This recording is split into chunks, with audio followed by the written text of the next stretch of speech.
So karon mga friends, magluto kita og bag-ong recipe. Ang recipe nga paborito sa mga pobre mao ang ginisang ginamos. Ug kani mao akong mga rekado. Una, ilunod na to ang ahos. Dayon ang luya, bawang, kamatis ug sibuyas. Sige, bira. Ito na. Kumpati na. O, hinay, sunod ang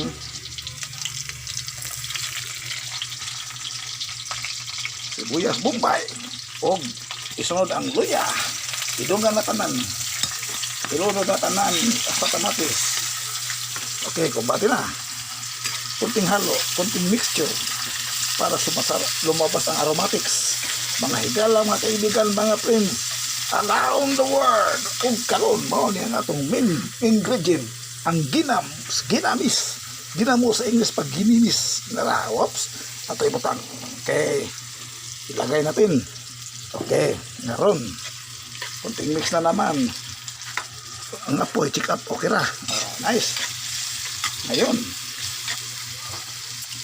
Hayaan mo na natin siyang magsangkot sa Tagalog pa sangkot sa Bisaya pa maggisa, sa English pa magsauti.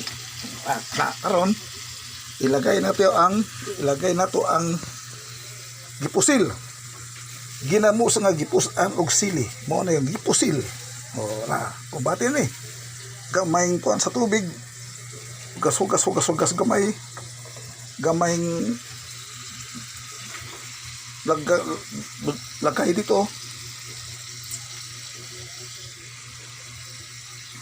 Kuan sa pungango. O once again, kuan na sad, halo-halo na sad. O samtang naghalo-halo para masarap kantahan gamay na kinabuhi. O kinabuhi sama sa ating kagahi. Bisan pag unsaon dili na gyud mo gahi. Inig sidlak sa adlaw sayo sa kabuntagon. Manan mabati mo ang langit-ngit sa mga kalanggam. O kinabuhi bisan yugyugon di na mo gahi. Honong nakahapitan ni muluto. Bira bebe. Halo. Ug karon ang final ingredient mao ni tan. Iba sa English pa kamyas. O Tagalog day kamyas. Di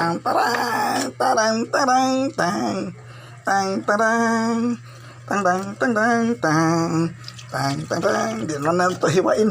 Di na lang buo lang. Kay mahirap man, hawak man ako ng cellphone. Hindi mahirapan ako maghiwa-hiwa. Mahirapan ako sa paghiwa dahil harap ko ang cellphone at saka mahirapan tayo, pawisan tayo ng maraming singot. Yan na lang. Daog na matataon. Okay na buhi, sama sa usa kagahi.